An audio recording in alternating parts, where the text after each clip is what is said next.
마태복음 10장 32절로 34절인데 34절은 우리 다 같이 봉독을 하도록 하겠습니다. 신약성경 72페이지가 되겠습니다.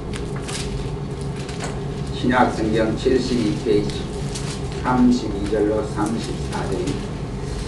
예루살렘으로 올라가는 길에 예수께서 제자들 앞에 서서 가시는데 저희가 놀라고 쫓는 자들은 두려워하더라. 이에 다시 12 제자를 데리시고 자기의 당할 일을 일러 가라사대 보라, 우리가 예루살렘에 올라가노니 인자가 대제사장들과 서기관들에게 넘기우매 저희가 죽이기로 결단하고 이방인들에게 넘겨주겠고. 다같이 34절입니다. 그들은 능력하며 침뱉으며 셋째째라고 죽일 것이니 저는 3일 만에 살아나리라 하시느니라. 아멘.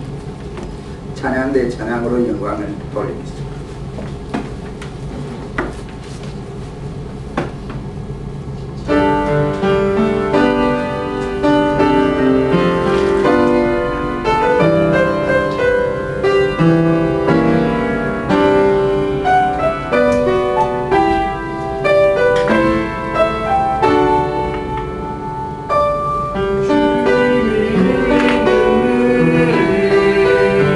십자가의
예루살렘으로 가는 길이라는 말씀을 통해서 잠시 은혜를 받기를 원합니다. 우리 인생은 누구나 할 것 없이 길이다 이라는 말이 있습니다. 방문에서 밖으로 나오려면 문설주를 통하지 아니하고는 우리가 나올 수 없고, 또 사람이란 이와 같이 길을 받지 않고는 길을 걸어갈 수가 없습니다. 그리고 인생에게는 여러 가지 길들이 있는데, 밝은 길이 있는 반면에 어두운 길이 있게 마련이고, 진리의 길이 있는 반면에 죄악의 길이 있습니다. 전진하고 향상되는 길이 있는 반면에 타락의 길이 있습니다. 성공의 길이 있는가 하면 실패의 길도 있습니다. 그리고 행복의 길이 있는가 하면 불행의 길도 있습니다. 삶의 길이 있고 죽음의 길이 놓여 있습니다. 그리고 먼 길이 있고 가까운 길이 있으며 쉬운 길이 있고 어려운 길도 없지 않아 있습니다. 이외에도 우리 인생을 둘러싸고 수많은 길들이 놓여져 있음을 볼 수 있습니다. 우리 인생의 삶이란 부단한 길의 선택이라고 말을 할 수가 있습니다. 성공의 길을 선택한 사람은 성공을 하게 되고, 그러나 실패의 길을 선택한 사람은 실패를 정말로 맞이하게 되는 모습을 보게 되는 것입니다. 생명의 길을 선택한 사람은 영생을 하고, 그렇지 않는 사람은 영원한 사망에 이르게 되어지는 것입니다. 이것이 곧 인생입니다. 그리고 인간은 누구나 자기의 길을 걸어가기 마련입니다. 여기에 산다고 하는 이것은 자기의 길을 가는 것을 의미하는 내용이기도 합니다. 남이 나의 죽음을 대신 죽어줄 수도 없는 것처럼 남이 나의 길을 대신 걸어갈 수도 없는 형편입니다. 그래서 인간은 누구나 자기의 십자가를 지고 자기의 길을 걷다가 바로 주님 부르시면 부르심을 받들어 죽음을 맞이해야 하는 길입니다.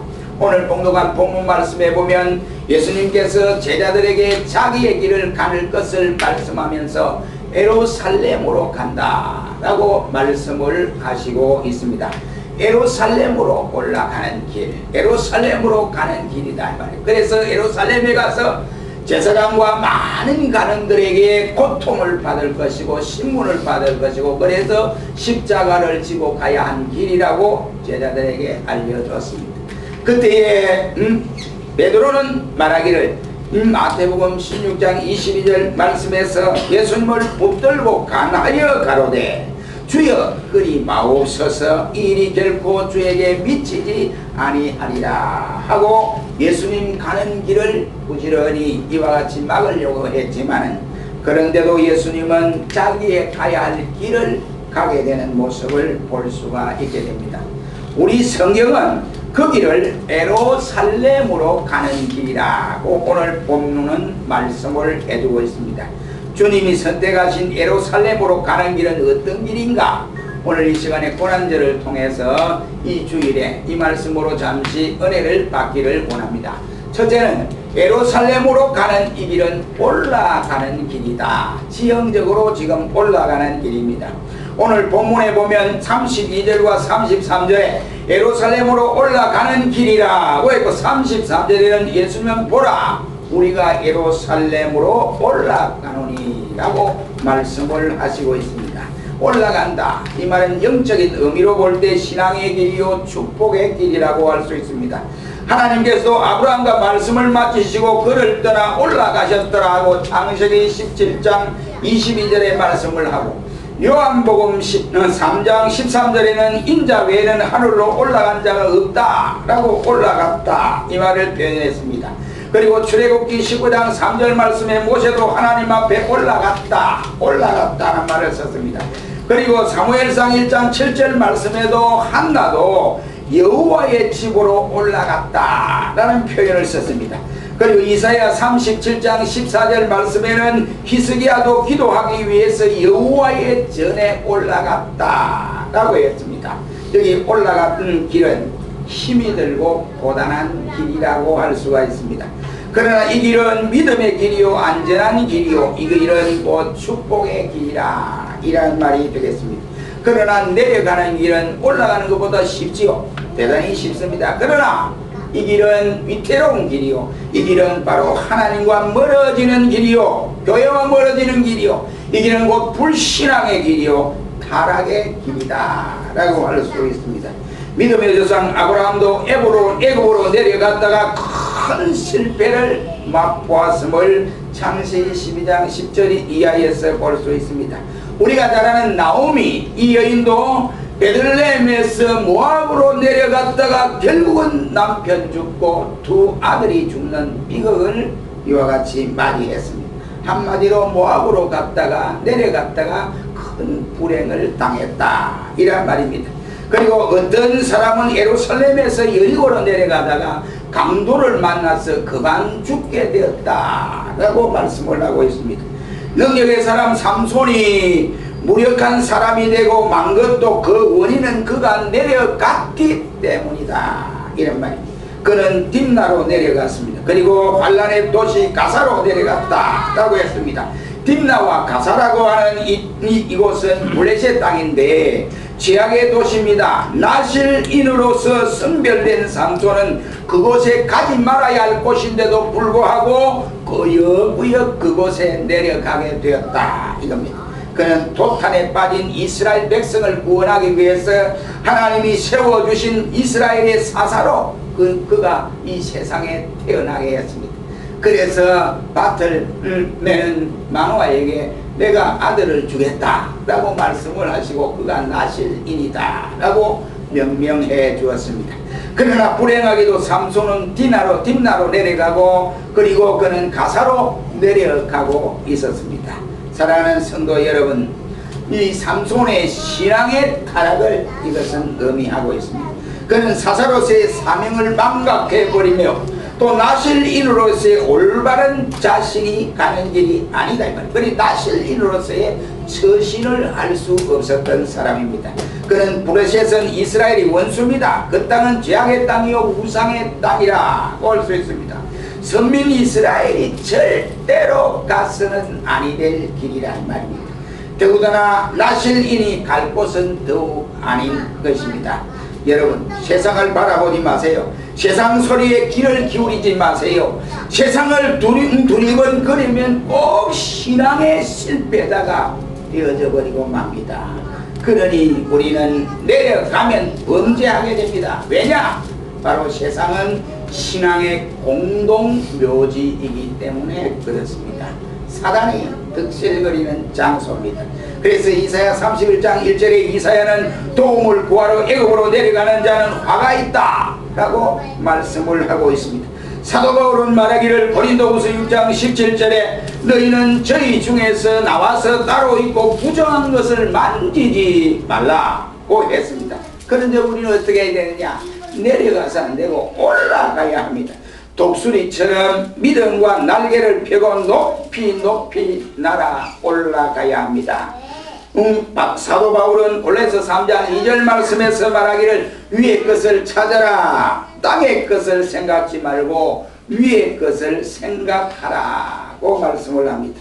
또 히브리서 11장에는 믿음의 주요 또 온전하게 하시는 인 예수를 바라보자라고 히브리서 12장은 또 말씀을 하고 있습니다. 그를 따라 예루살렘으로 올라가는 우리가 되어야 되지 않겠습니까? 사랑하는 성도 여러분, 이와 같이 우리가 이와 같이 고난주의를 통해서 주님이 예루살렘에 십자가를 지고 고난을 받고 이 사역을 다 꿰뚫어 보시고 알고 계시면서 예루살렘으로 올라가시고 있습니다. 그렇다고 한다면 우리도 주님을 따라서 예루살렘으로 올라가는 모든 성도들이 되시기를 주의 이름으로 축원합니다. 두 번째로 예루살렘으로 올라가는 이 길은 하나님의 뜻을 따르는 길이다 라고 할 수가 있습니다. 예수님은 가이사라 빌립보에서 베드로의 신앙 고백을 듣고 그에게 축복을 해 주었습니다. 바요나 시몬아 내가 복이 있도다. 이를 내게 알게 하는 이는 혈육이 아니요 하늘에 계신 내 아버지시니라. 내가 내게 천국 열쇠를 주노니 네가 이 땅에서 무엇이든지 매면 하늘에서 매일 것이고 네가 이 땅에서 무엇이든지 풀면 하늘에서도 풀리리라. 내가 땅에서 무엇이든지 풀면 하늘에도 풀린다. 이 엄청난 축복을 베드로에게 주었습니다. 큰 믿음에는 큰 축복이 따르게 되어 있습니다. 믿음이 작은데 큰 축복을 받을 수 없거든요. 왜? 주시면 다 쏟아버리니까 그렇습니다. 그러므로 큰 믿음으로 우리 모두 큰 하나님의 축복을 받기를 원합니다. 예수님은 베드로의 신앙 고백을 들은 후에 이렇게 말씀을 했습니다. 예루살렘에 올라가 장로들과 대제사장들과 서기관들에게 많은 고난을 받고 죽임을 당하리라 고백했습니다. 이 말을 들은 베드로가 깜짝 놀랐어요. 그래서 예수님을 붙들고 성경은 말하기를 간하여 라고 주여 그리 마옵소서 이 일이 결코 주에게 미치지 아니하리라 고했습니다. 그때 예수님께서 베드로를 향하여 책망을 하시는데 사단아 뒤로 물러가라. 네가 나를 넘어지게 하는 자로다. 너는 어떻게 하나님의 일을 생각하지 아니고 사람의 일을 생각하는도다 라고 말씀을 했습니다. 여러분 예수님이 가시는 앞길에는 두 가지 길이 있다고 생각을 합니다. 그 하나는 하나님의 뜻을 따르는 길이요 다른 하나는 사람의 뜻 사탄의 뜻을 따르는 길입니다. 우리 역시도 똑같은 원리라고 생각합니다. 하나님의 뜻은 예수님께서 예루살렘에 올라가서 고난을 받으시고 대제사장들에게 신문을 받고 재판을 받아서 다시 십자가에 달려 돌아가도록 되어 있습니다. 이것이 하나님의 뜻이요 바로 성경의 뜻입니다. 예수님은 그 길을 가기를 원하셨습니다. 그러나 사탄은 그 길을 결코 가서는 안 된다 라고 방해를 하고 있습니다. 우리 앞에도 똑같은 두 길이 있습니다. 그 하나 길은 하나님이 인도하시는 길이요 다른 하나는 바로 세상의 손이 우리를 손짓하면서 오라고 이리 오세요. 여기 오면 편안하고 여기 오면 즐겁고 여기 오면 같이 할 수 있습니다 하고 우리를 손짓하는 그 길 사탄의 길이요 죄악의 길입니다. 하나님이 원하시는 뜻을 따라 살면 영생과 축복이 도여지더니만 사단이 유혹하는 죄의 길을 따르면 파멸과 죽음에 이르고 마는 것이다 이런 말입니다. 바울은 우리에게 이렇게 권면을 하고 있습니다. 너희는 이 세대를 본받지 말고 또 마음을 오직 새롭게 함으로 변화를 받아 하나님이 선하시고 기뻐하시고 온전하신 뜻이 무엇인지를 분별해라 그 말씀을 합니다. 분별하는 지혜가 오늘 좋습니다. 정신을 차려야 됩니다. 여러분 왜 정신을 차려야 되냐고. 왜죠? 원혜영 의원이죠. 민주당 원혜영 의원입니다. 그분이 부천 시장까지 했던 사람입니다. 그 작자가 국회에 뭘 발의를 했느냐 정말로 답답한 일이요. 답답한 일. 왜 답답하냐? 바로 종교와 종교 간에 서로 이간질하면 안 된다. 그리고 이와 같이 자기 종교가 좋다고 증거해도 안 된다. 범전하지 말아라 이 말이에요. 그리고 이슬람이나 불교나 천주교나 이렇게 비방하지 말아라. 이런 발의를 지금 국회에 해놓고 있습니다. 이 망조입니다. 망조. 국회의원들이 정신을 차려야 돼요. 예수 믿는 국회의원들이 정신을 차려야 돼요. 이제는 대한민국 신자들이 정신을 차려야 돼요. 왜 그렇습니까? 왜 이렇게 자꾸 파국의 길로 가는지 모르겠어요. 여러분 생각해 보세요. 이것이 하나님의 주권적 사역이라고 우리가 볼 때 예수쟁이가 정신을 차려야 돼요. 나라와 민족을 기도를 해야 됩니다. 심각합니다. 만약 국회 통과해요. 국회 통과는 그 법안을 옛날 269개 법안을 통과시키는 것처럼 예? 그 법이 어떻게 통과되냐면 교회도 지을 때에 바로 사람들이 주민들이 바로 들고 일라고 민원이 되면 교회 못 짓는다. 아무리 구청에서 허락을 해도 안 된다. 이 법안이 269개 법안을 통과하면서 그 속에 그냥 두루뭉실해가 통과해버렸어요. 그러니까 예수 믿는 국회의원도 세상이 모르니까 그냥 뭐 여러 뭐 A4 용지에만 여러 가지 넣어주니까 나 언제 이걸 봅니까? 왜 통과하기 바쁜데? 그래 넘어갔어요. 근데 이 법안도 그래 넘어가 보세요. 예수님이 이제 복음 모전합니다. 그리고 강대상에서 목사님이 있어서 이슬람 종교가 어떻다 이렇게 비방 못합니다. 신천지가 어떻다 비방 못합니다. 이 망조가 아니고 무슨 참 저는 요즘 그런 말 합니다. 국회의원 절반 죽여라. 뭐 안 되거든 막. 대통령이 긴급조치 발동시켜가지고 막 국회 없애버려. 그래가지고 막 가는 대로 가자. 막 하나님 보고 가자. 그래서 정신을 차려.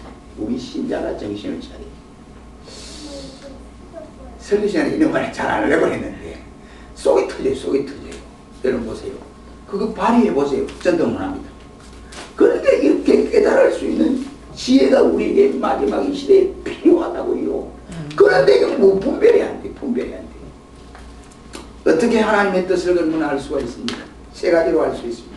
하나님의 말씀인 성경을 통해서 우리가 알 수 있습니다. 어떻게 하나님의 뜻을 알 수 있느냐? 바로 하나님의 섭리적 인도를 통해서 알 수 있습니다. 어떻게 알 수 있습니까? 우리가 주님의 도움을 기도할 때에 주님이 우리 마음 가운데 역사해 주심으로 성령이 우리의 내적 설득을 이루어줍니다. 깨닫다 이게 아니다. 깨달아지게 성령님이 허락해 줍니다. 우리는 마땅히 주님의 뜻을 구해야 합니다. 그리고 그 뜻을 따라 살아야 합니다. 우리는 예수님께서 그 본을 본받아야 됩니다. 하나님의 뜻에 대한 예수님의 자세는 바로 마태복음 26장 39절 말씀에 내 아버지여 만일 할만하시거든 이 잔을 내게서 지나가게 하옵시고 아버지 뜻대로 되기를 원합니다. 아버지 뜻대로 되기를 원한다고 합니다.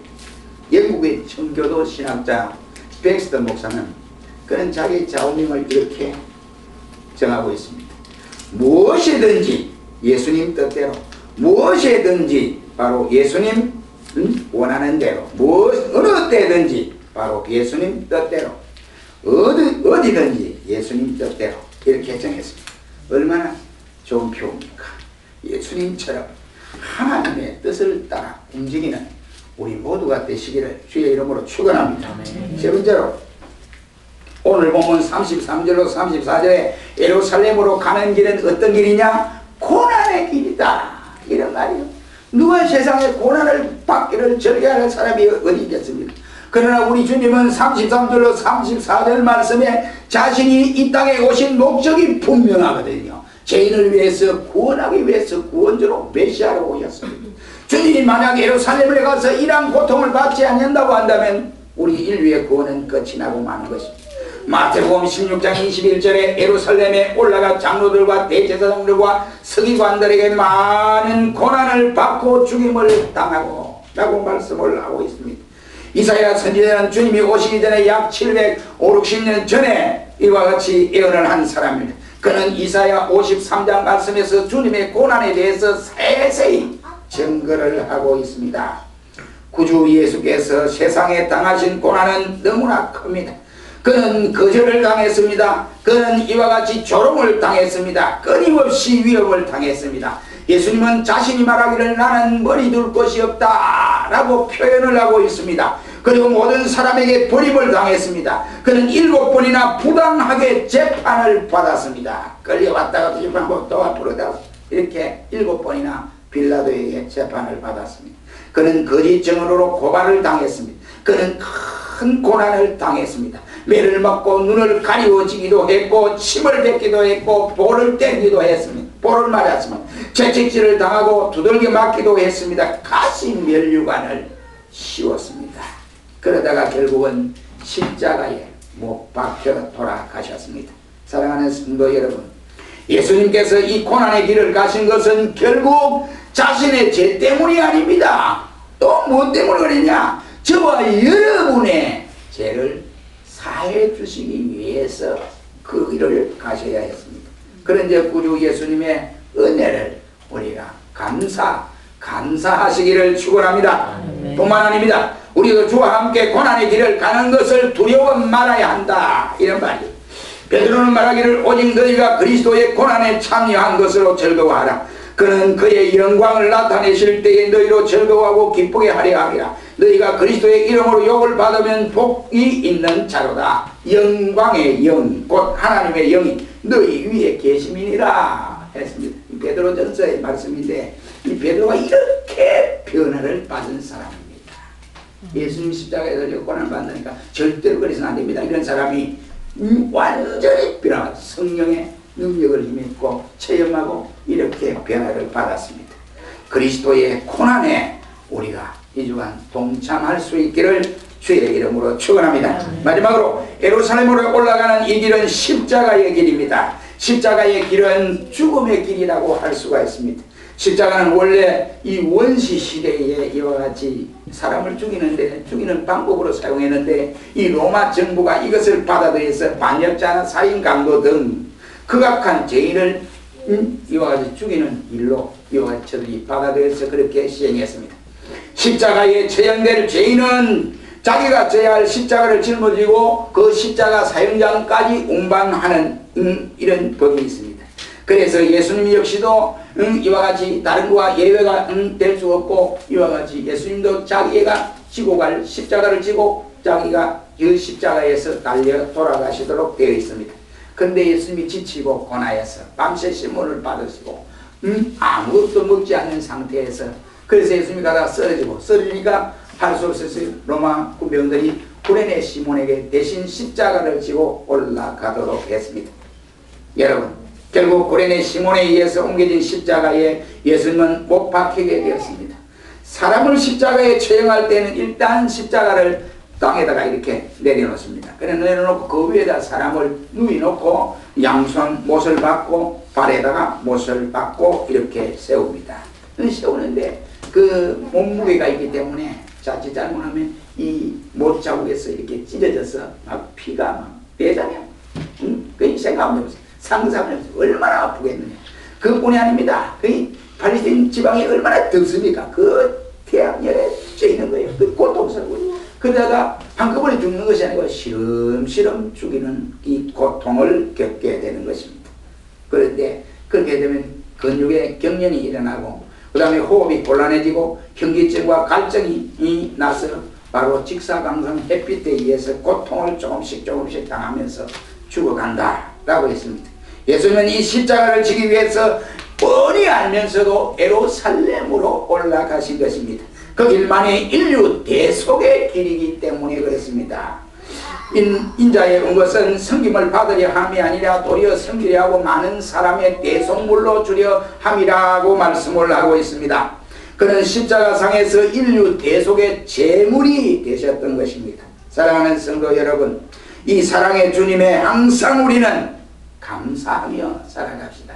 우리가 조금 뭐가 좀 안 되고 힘이 들어도 이 감사를 저버리면 되겠습니까? 그러니 우리 가슴 속에 십자가의 그 은혜의 감사가 충만해야 된다고 생각합니다. 우리 모두 이러한 역사가 일어나기를 주의 이름으로 축원합니다. 그러므로 우리의 정욕과 욕심을 십자가에 못 박고 새 사람이 되어 충성하는 성도들이 되시기를 바랍니다. 결론을 맺습니다. 사랑하는 성도 여러분, 바로 예수님은 예루살렘의 길을 가셨다 했습니다. 거기는 어떤 길이었습니까? 올라가는 길이었다 했습니다. 우리의 신앙이 자꾸 처져서 안 되고 전진하고 전진하는 이러한 힘이 들고 고달프도 전진해야 됩니다. 또 이 길은 하나님의 뜻을 따르는 길이었다 라고 했습니다. 고난의 길입니다. 십자가 곧 죽음의 길이었다 했습니다. 예수 믿는 우리 성도들 가운데 보면 예수님을 믿어도 예수님을 위해서 이와 같이 고난받기를 싫어합니다. 예수님이 내게 주시는 축복을 내가 받아 향유하기를 원하는데 주님을 위해서 십자가 지는 것은 싫다, 이런 사람들이 간혹 많습니다. 이 예수님입니까? 예수님 아니죠. 분명한 것은 우리는 이 길을 가다가 주님의 영광에 동참하는 성도들이 되어야 합니다. 예수님께서 예루살렘에 올라가는 길은 힘들고 고달프고 고난의 길이요 십자가의 죽음의 길이지만은 하나님의 뜻을 따르는 길이기에 예수님은 그 길을 마다하지 아니하고 가셨습니다. 우리도 예수님을 위해서, 교회를 위해서 고난의 길, 그리고 이러한 십자가의 길을 마다하지 아니하고 끝까지 잘 감당하는 우리 모두가 되시기를 주의 이름으로 축원합니다. 기도하겠습니다. 전능하신 하나님